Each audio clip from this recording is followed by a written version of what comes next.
Chapter 4. The Second Spirit. Scrooge woke up, opened his bed curtain, and looked around. He was ready to see anything, but when 1 o'clock struck, nothing happened. After a while, he saw a strong light in the next room. He got out of bed and went slowly to the door. "Scrooge," said a voice. "come in, Ebenezer." The room was his room, but it was different. On the walls there was some green holly with red berries, and mistletoe and ivy. In the fireplace was a great fire. On the floor there was a lot of food: turkey, goose, chicken, rabbit, pork and sausages, as well as mince pies, puddings, fruit, cakes, and hot punch. And on the sofa sat a very large man, a giant, and he was holding up a torch. "Come in," said the ghost. Scrooge went and stood in front of this giant, but he didn't look at it. He was too frightened. "I am the ghost of Christmas present," said the spirit. "Look at me." So Scrooge looked. He saw that the spirit was smiling. It had kind, gentle eyes. There was holly round its long, dark hair. Its face was young and happy. "You have never seen anybody like me before," it said. "Never." "And you have never met any of my brothers?" "No. How many brothers have you got?" "More than 1,800. I am the youngest." "Spirit," Scrooge said, "take me where you want. I learnt a good lesson last night." "Touch my clothes." When Scrooge did this, the room disappeared, and he stood in the city streets on Christmas morning. There was a lot of snow. Some people were playing and throwing snowballs. Others were buying food in the shops. It was a busy, cheerful scene, and the bells were ringing. Then a lot of poor people came along the street with their Christmas dinners of goose or chicken. They were taking them to the bakers' shops to be cooked in the oven. The spirit took Scrooge to one of these shops and touched some of the dinners with its torch. "What are you doing?" Scrooge asked. "I am making these dinners extra good so the people will be happier," it replied, smiling. After a while, Scrooge followed the ghost to the suburbs of the city. They went to the house of Bob Cratchit, his clerk. The kind ghost touched the house with its torch. Then they went in. Mrs. Cratchit and her daughter Belinda were preparing the table for Christmas dinner. Young Peter Cratchit was helping them. Suddenly, 2 little Cratchits ran in and shouted that the goose was ready at the baker's. Then the oldest daughter, Martha, arrived, and after her came Bob, with his little son, Tiny Tim, on his shoulder. The child was a cripple, and he walked around on a small crutch. Young Peter went to fetch the goose. When he came back, all the children in the family shouted, "Hooray!" because they didn't often eat goose. Belinda made some apple sauce. Mrs. Cratchit prepared the potatoes and the gravy. Martha put the hot plates on the table. Finally, everything was ready. When Mrs. Cratchit cut the goose, everybody cried, "Hooray!" again, and Tiny Tim hit the table with his knife. The goose was small, but they all said it was the best goose in the world, and ate every bit of it. Then Mrs. Cratchit brought in the Christmas pudding with brandy on it. She lit the brandy with a match, and when they were all eating, they said, "Oh, lovely pudding!" What a wonder. Nobody said or thought that it was a very small pudding for a big family. After dinner, the Cratchits sat round the fire. They ate apples and oranges and hot chestnuts. Then Bob served some hot wine. "A Merry Christmas to us all," he said. "A Merry Christmas!" Christmas!" the family shouted. And God bless everyone, Said Tiny Tim in his weak voice. He sat very near his father. Bob loved his son very much, and he held Tiny Tim's thin little hand. "Will Tiny Tim live, Spirit?" Scrooge asked. I see an empty chair Replied the ghost. and a small crutch, but not Tiny Tim. If the future does not change, the child will die. "No, no," Said Scrooge. "say he will live, kind Spirit." If the future is not changed, he will not see another Christmas. But you think that's a good thing, don't you? You said there are too many people in the world. Scrooge didn't answer, and he didn't look in the ghost's eyes. He felt very bad. Those were wicked words, Ebenezer Scrooge. The ghost continued. Do you think you can decide who will live or die? Are you better than this poor man's child, or millions like him? Perhaps you are worse in God's eyes. Scrooge trembled and looked at the ground. Suddenly, he heard his name. Mr. Scrooge, let's drink to Mr. Scrooge. It was Bob Cratchit, and he was holding up his glass. "Drink to Mr. Scrooge?" Said Mrs. Cratchit angrily. "Drink to that hard old miser? What are you saying, Robert Cratchit?" My dear, the children. It's Christmas Day. "I know that, but I would like to tell Mr. Scrooge what I think of him. You know how bad he is." My dear, it's Christmas Day. "Well, I'll drink to him because it's Christmas. A Merry Christmas and a Happy New Year, Mr. Scrooge, but you won't be merry or happy, I know." The children drank to Scrooge too, but his name was like a dark shadow in the room, and for a few minutes they were silent. Then they told stories and sang songs, and they felt better. The Cratchits were poor, and they looked poor. Their clothes were old.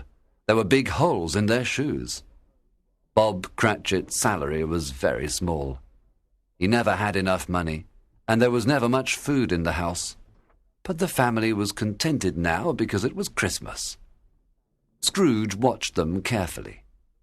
He listened to them well, and he looked at Tiny Tim very often before the family scene vanished. It was dark now, and snow was falling. Scrooge and the ghost walked along the streets and saw great fires in the houses where families and friends were enjoying Christmas together. The ghost was happy to see the celebrations. It laughed, and where it passed, people laughed too. And then Scrooge heard a loud, happy laugh. It was his nephew's. He saw him in a bright, warm room. When his nephew laughed, the other people in the room laughed with him. He said that Christmas was a humbug. The nephew laughed, And he believed it too. "He's stupid and bad, Fred." said his wife. Well, he's a strange man, and he isn't very happy. "But he's very rich, Fred." Yes, my dear, but he doesn't do anything with his money. He doesn't help others, and he lives like a poor man. "Nobody likes him. I don't like him. He makes me angry." I'm not angry with him. I feel sorry for him because he doesn't enjoy his life. He never laughs. He didn't want to eat with us today, but I'm going to ask him every year. I'll say, "How are you, Uncle Scrooge? Come and eat with us." Then they played some music and sang. After that, there were games. When they played 20 questions, Scrooge forgot that they couldn't hear him, and he shouted his answers. Then his nephew thought of something, and everybody asked him questions. "Is it an animal?" Yes. "Does it live in the city?" Yes. Is it a horse? No. It wasn't a dog, a cat, or a pigeon. It made horrible noises. Sometimes it talked, and nobody liked it. "I know what it is!" shouted Fred's wife. "It's your Uncle Scrooge!" She was right, A Merry Christmas and a Happy New Year to the old man. said Fred. Scrooge wanted to say this to Fred, but the scene vanished, and he and the ghost travelled again. Scrooge noticed that the spirit looked older. Its hair was grey now. Is your life so short? He asked. Very short. It ends tonight at midnight. It's 11:45. I haven't got much time. Look down here. The spirit opened its coat, and Scrooge saw 2 children on the ground, a boy and a girl. They were very thin. Their clothes were old and poor, and they were trembling with cold. They looked very hungry. Their eyes were sad. They looked older than children, and they were ugly, like monsters. Scrooge was shocked. Are they yours? He asked. No, they are man's. They belong to humanity. Haven't they got a house or a family? Aren't there a lot of prisons? The spirit replied. And aren't there any workhouses? Oh, no, no. Those are my words. Scrooge cried. The church clock struck 12. He looked around for the ghost, but it wasn't there. Then he remembered old Jacob Marley's words. The third spirit will come at 12 midnight.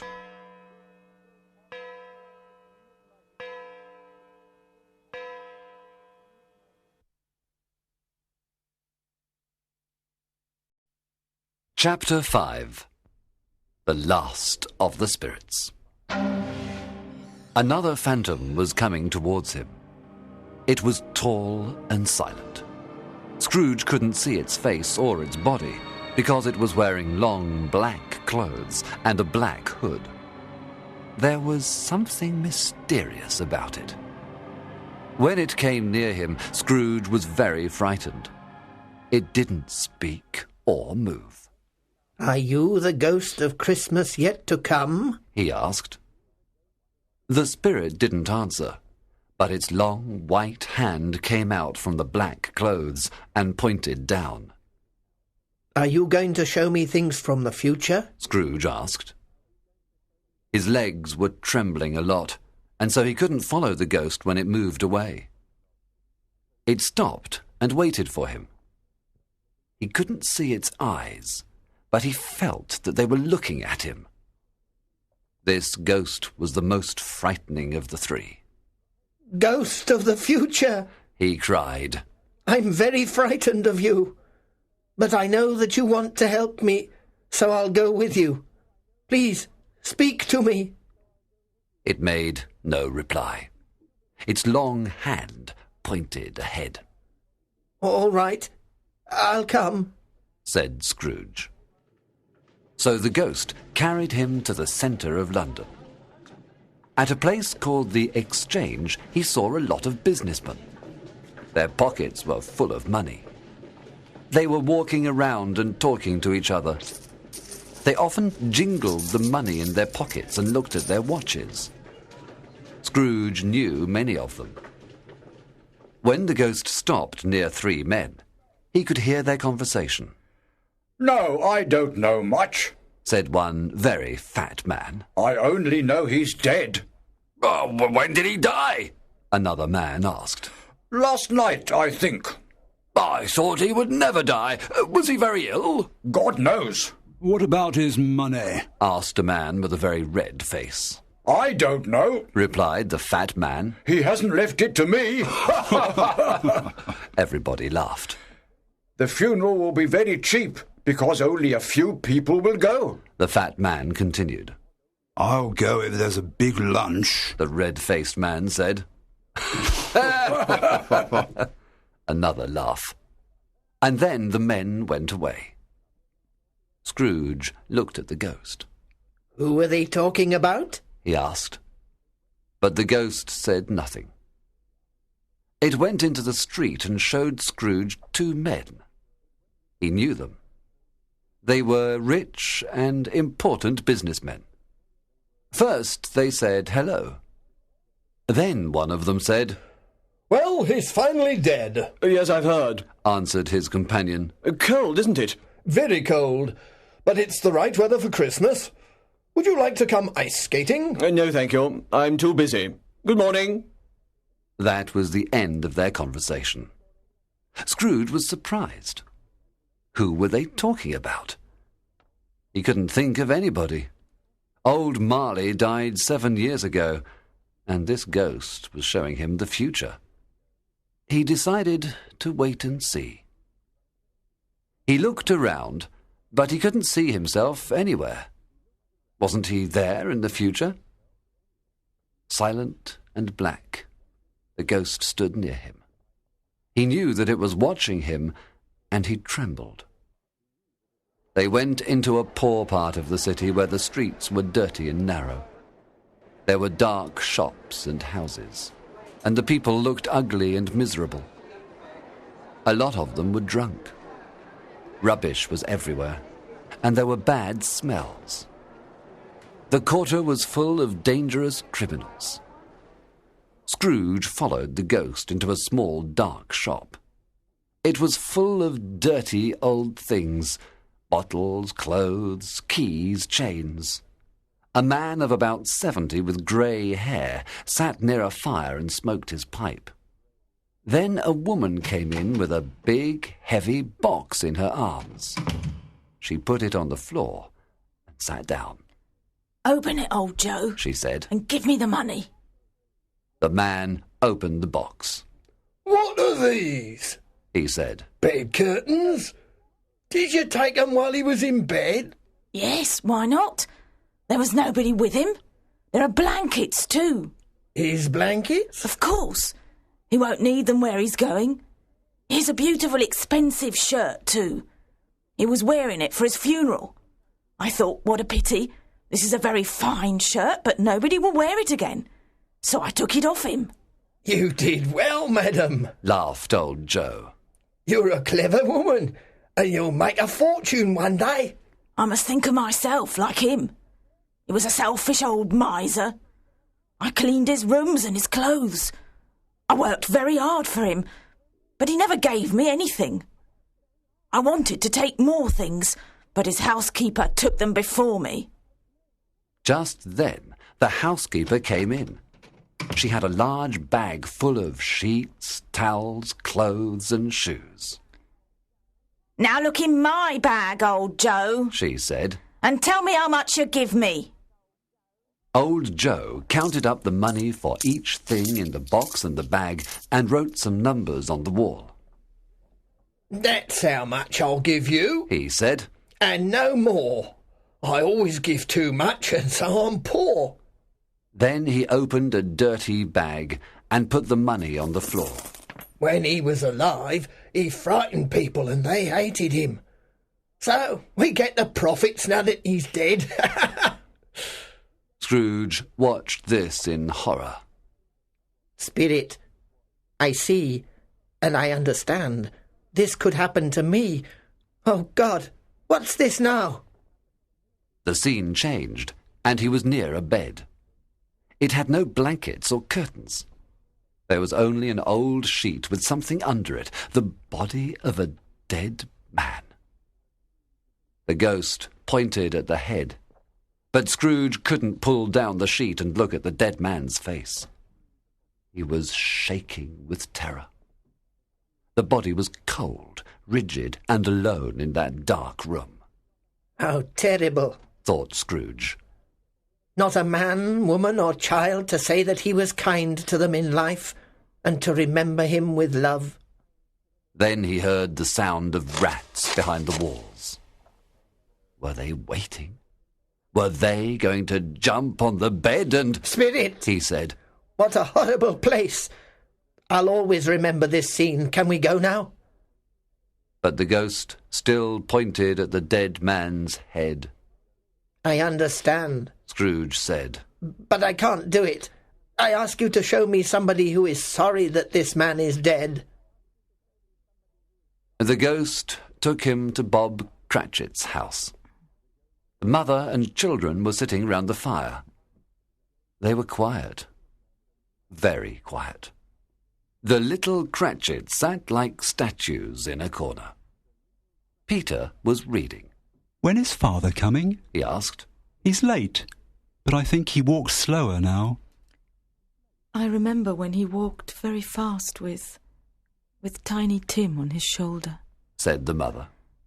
But Tiny Tim was very light, and his father loved him so much. Ah, there's your father at the door. Bob came in.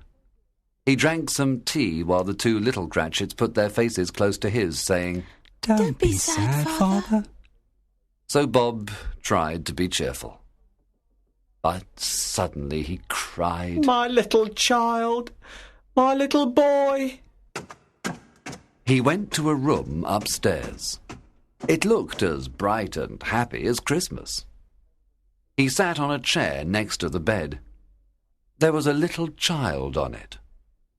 It was Tiny Tim, and he wasn't sleeping.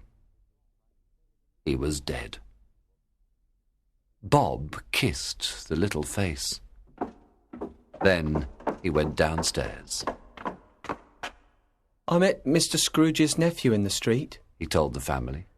He asked me why I was so sad. When I told him, he said he was very sorry and wanted to help us. I think he's going to find a job for Peter. He's a very good man, said Mrs. Cratchit. Yes. Children, when you all leave home in a few years, you won't forget Tiny Tim, will you? Never, Father. They all cried. Thank you. I feel happier now, Bob said. Scrooge said to the ghost, Oh, please tell me who that dead man was. The ghost took him near his office, but it didn't stop. Wait, said Scrooge. my office is in that house. Let me go and see what I'll be in the future. The ghost continued walking. Scrooge ran to the window of his office and looked in. He saw an office, but it wasn't his. Everything was different, including the man at the desk. He followed the ghost again. It stopped at the gate of a cemetery. Am I going to learn the dead man's name now? Asked Scrooge. The spirit led him to a grave. He went near it, trembling. Before I look at the name, he said, answer me one question. Is it really necessary for these things to happen, or are they only possible? The ghost didn't answer. I mean, if men change their lives and become better, will the future change too? Is this what you want to tell me? The ghost was silent. Scrooge went slowly towards the grave, still trembling. He read the name on the gravestone. Ebenezer Scrooge. He fell on his knees. I was the dead man in the bed. Oh, spirit! Oh, no, no! Listen, I've changed. I won't be the same man as before. Tell me there is still hope. Please, tell me that if I change my life, the things that you have shown me will be different. The spirit's hand trembled. I will celebrate Christmas with all my heart, Scrooge continued. and I'll always try to have the Christmas spirit every day of the year. I will live in the past, the present, and the future. I will not forget the lessons that they teach. Oh, tell me that I can clean the name off this stone. Scrooge held up his hands to the ghost, but suddenly it vanished. There was only a bed curtain in front of his eyes.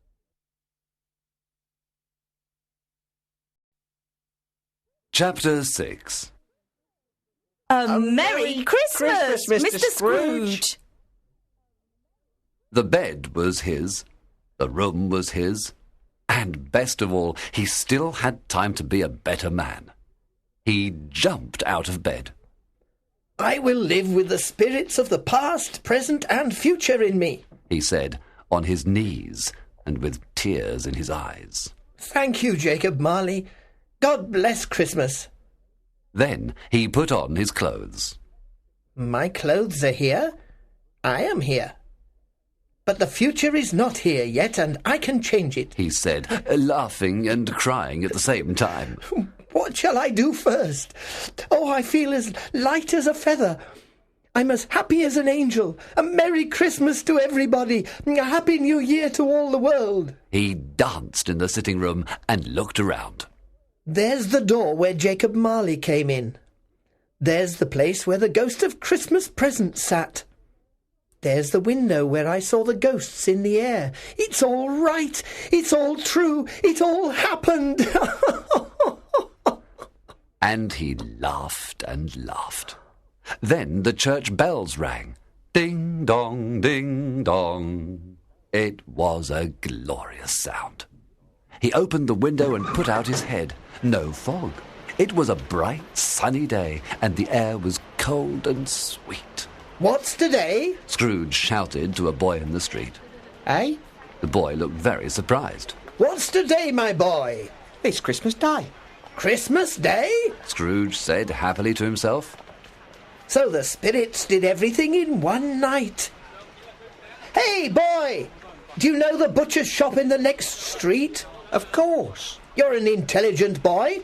Do you know if they've sold that big turkey in the window? You mean the one as big as me? What a nice boy, Said Scrooge. Yes, that one. No, it's still there. Is it?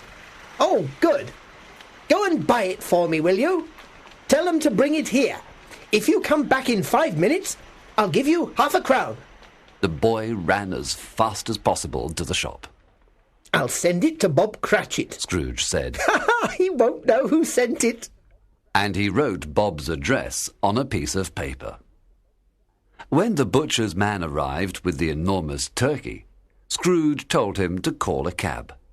He paid for the turkey and the cab, and he gave the boy half a crown. He was laughing all the time. Then he put on his coat and walked along the street. He looked at all the people with a happy smile. Good morning. Good morning. People said to him, Merry Christmas to you. and Scrooge answered in the same way. Ah, there are the two gentlemen who were asking for money in my office yesterday. He said, How do you do, my dear sirs? A Merry Christmas to you. Mr. Scrooge? Asked one of them. Yes, that's my name, and perhaps you don't like me. Please excuse me for yesterday. Listen. Scrooge spoke quietly in the man's ear. Are you serious, Mr. Scrooge? The man was very surprised. Of course. Can you do me that favour? My dear Scrooge, that's very generous. I don't know what to say to thank you. Don't say anything. Come and see me tomorrow. I'll give it to you then, all right? Then Scrooge continued walking. He watched the people. He kissed little children. He played with some dogs. He looked at everything with love, and he felt very happy. In the afternoon, he went to his nephew's house. Everybody was in the dining room. Fred? Said Scrooge at the door. My God, who's that? Cried Fred. It's your Uncle Scrooge. I've come to dinner. Can I come in, Fred? Come in? Of course, Uncle, you're very welcome. Everybody was happy to see Scrooge, and he was happy to see them. They ate a wonderful dinner, and then they played wonderful games and had a wonderful time. Scrooge was in his office early the next morning. He was waiting for Bob Cratchit. Of course, he knew Bob would be late. 9 o'clock, and no Bob. 9:15, no Bob. At 9:20, Bob ran in. He went into his room immediately and started to work fast. Hello. Scrooge said in his old, angry voice. You're late. I'm very sorry, sir. Bob answered. Are you? Come here, Cratchit. It's only once a year, sir. Said poor Bob. It won't happen again. Well, my friend, I hope not. Scrooge said with a big smile. Because I'm going to give you a bigger salary. Bob trembled. He couldn't believe his ears. A Merry Christmas, Bob, Said Scrooge. This will be your happiest Christmas. Yes, I'm going to give you a lot more money, and I'm going to help your poor family. Come on, make a very big fire, and let's have a drink, Bob Cratchit. Scrooge gave Bob more money. helped his family, and did much more. Tiny Tim did not die, and Scrooge was a second father to him. He became a good friend, a good manager, and a good man.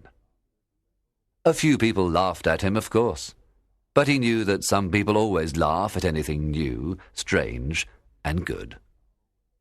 He often laughed now, and that was the most important thing to him. He didn't see the spirits again, and he celebrated every Christmas with all his heart. And, like Tiny Tim, he said, God bless everyone.